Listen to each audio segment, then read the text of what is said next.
How's it going? We got a couple of trucks here that we just put on the road. I hope you like them. I kind of like them.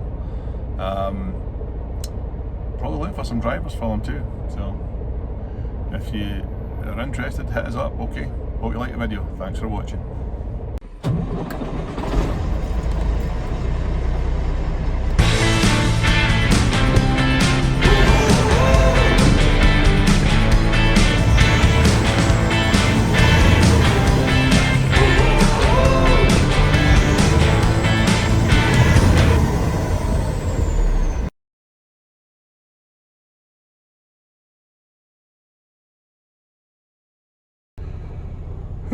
Okay, so this is the driver's area here. Quite straightforward. Can't get much easier to drive than these things here. I'll show you how it goes.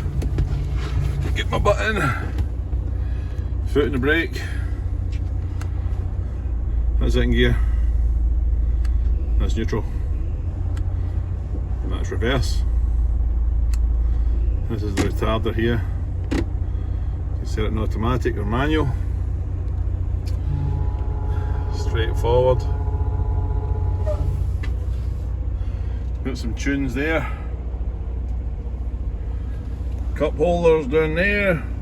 A go pedal and a stop pedal. Up around you here you've got some cubby holes, CB stuff there. Plenty of storage round about. Another passenger seat. Plenty of leg room at the front. Nice handy wee shelves up here, those are handy.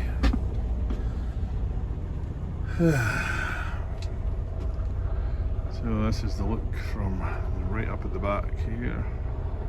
Plenty of storage around. Going down a bit there for a microwave. A TV mount. That comes out.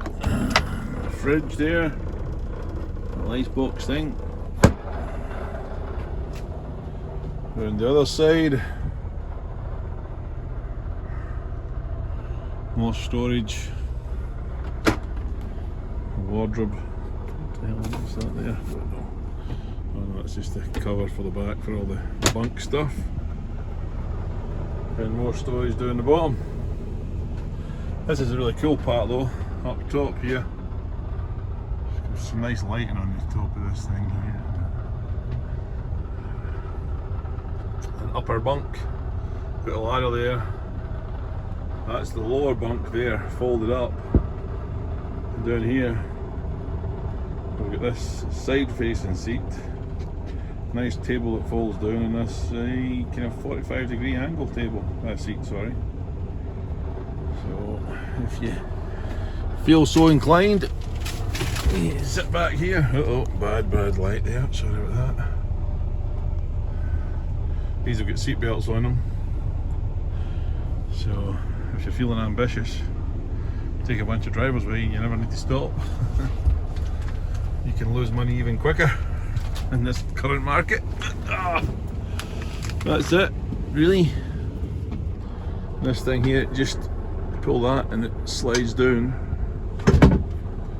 and then these things just tip forward, and then the bed thing flops down. So nice truck, like it. Get outside and let you have a look. It's a red.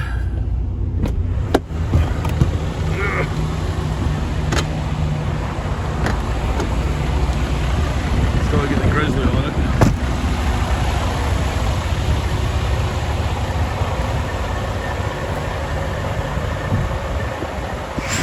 Looks the part, I think. Drives nice as well, so can't say fairer than that. The trailer's just been DOT'd as well. Decent rubber on it. So, not bad. Oh, there's piles of snow still piled up. Just a minute. So that's one of our Freightliners. I think we've got 9 of these and one Volvo. Volvo's a nice truck as well, but these seem to be extra good in the fuel consumption.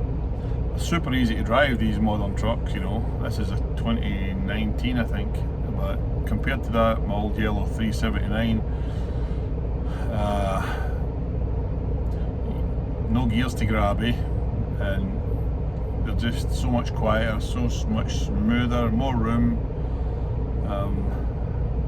The old yellow truck got a notion when the weather warms up to drag it out and start working at it from the back and doing the brakes, changing the rear end oil, and then finish the sleeper and then the cab, and while Jeff's finishing off the rebuilding that cat,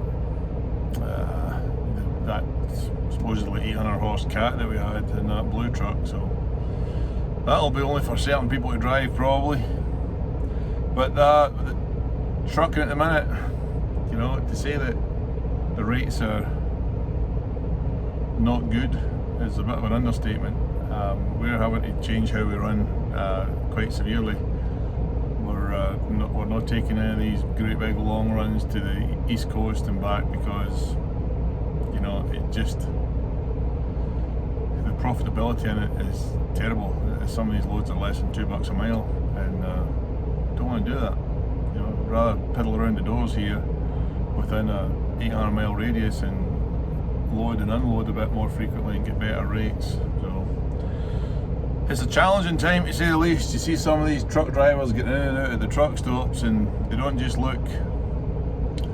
seem to have springs in their step, and they don't seem to be excited, and they don't seem to be, it's just, times are not tough, times are not good, they are bad. So we're doing our best to keep afloat and do what we can. It's probably, we're just going for some numbers on the board really. Apparently there's 2,000 truck company authorities, like your operator's license, being surrendered every day in the last quarter of the year there. So it's, you know, in the first quarter of the year it's historically a little bit worse than the last. I always find March a difficult month because people are expecting a lot more from March than actually happens, because you're thinking that springtime's here, but it's not. There's no shrubs going, there's no, springtime hasn't sprung yet. April should be a lot better than March, because you're still coming out the doldrums of winter time. So that's where we're at. We're running over the road. We got 10 reefers, and you know, the targets that we've set for them this month, if I set those targets this time last year, I'd be embarrassed. I'd be expecting to hit the targets that we've got right now in 2 weeks, and that's just woefully, pitifully crap really. Oil field, we've put another truck down there that was running over the road, the 2017 Kenworth that we had. It's got about 800,000 miles on it, so we've decided to shove it down to the oil field, spend the rest of its days down there, because these things here are the only way to go. I mean, they're pushing 7 to 8 miles to the gallon, your fuel's a lot less, breakdowns are a lot less, and then in the oil field, if you break down with a box of sand on, it's not the end of the world, is it? Because we can send one of our other trucks to go pick it up and drag the truck into a workshop that we know and get it worked on. So that's the place where we're going to, it's a great business plan, get some decent stuff, run it over the road, and then when it's getting too many miles on it, let it work its days out down in the oil field. But that's been a little bit hit and a miss as well lately. They ran out of sand in the last well, and that was, never known of that before. This one, the new well that they moved to, it's an issue at the start of it, but it's running today. Paul and Justin are moving on to some flatbed work down there for us on Saturday, so they'll be on that for hopefully all of April. And then we've got another 3 doing the sand, but we're back working for some people that we know down there, and it's a lot better set up, and for us anyway. The deal with the trailers is a lot better, and so we just need to get a little bit busier and we'll be fine. We set targets for this month in March, and we were slow at getting off the mark, but when we got down there, we had to set up and fix trucks and get everybody through their safety stuff and get all that done, and we've got 5 guys down there right now, so hopefully we can hit our target this month down there and hit our target over the road this month, because you can't keep going along and missing your targets and no doing what you need to be doing. I do think the rates will take an increase towards the end of the second quarter. That's my prediction. What you see this? I'm never good at this. Anybody who watches it will know. But that's what's going on in the trucks. Quite like these, I'm going to be doing some driving, you know, loading some trailers for drivers, because obviously we're on the logs now and we can't just run flat out, so we're having to be a bit more intelligent with that. So I'll load some trailers and unload, because we're hauling straight back into Idaho Falls with a lot of the stuff. So if I can load and meet somebody somewhere down the road and swap them and get them going again, then that'll save their clock from running out while they're sitting here unloading and reloading. Plus I can be a subsidising driver really,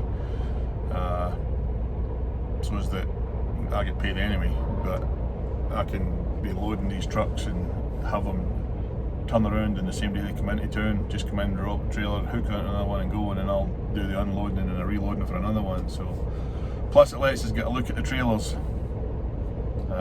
In the long term, hopefully this works out with these shorter loads. It's not as much fun unloading and reloading every other day, and it's a lot more work for booking the loads, but the long haul loads are very, very poor. Just are not good at all. So back to how it was 4 years ago, probably. You know, we had it was crap, and then it went really supersonic, and nobody could, you know, you couldn't go wrong. And then when the rates dropped, the trucks have dropped in value, and we got these for almost half what they were valued at last year. And this is probably the reality of what they're worth now. They just get inflated last year. So that's what's going on. Try to lose a bit of weight. I'm doing some steps in my little Fitbit thing here.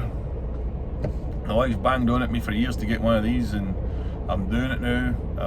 I get up to 10,000 steps a day, and for the last 5 days I've done 20,000 steps. But I tell you what, that takes a lot of effort, energy and time to do that. Up about 6 o'clock, 5:30 in the morning, walking around the neighbourhood.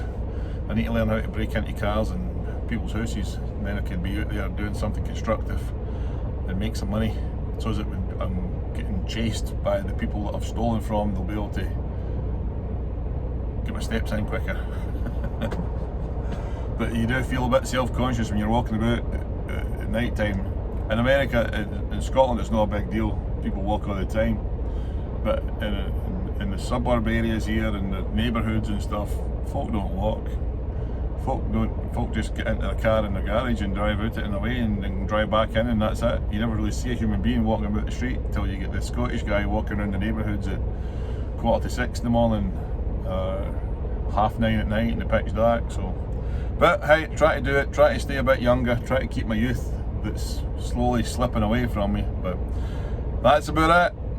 Thanks for watching. I'll try and get more of these videos on more frequently. I keep saying that and getting sloppy at it, but looking for a driver or two for some of these trucks. So if you're interested, let us know. Oilfield or over the road. Speak to you later. Thanks.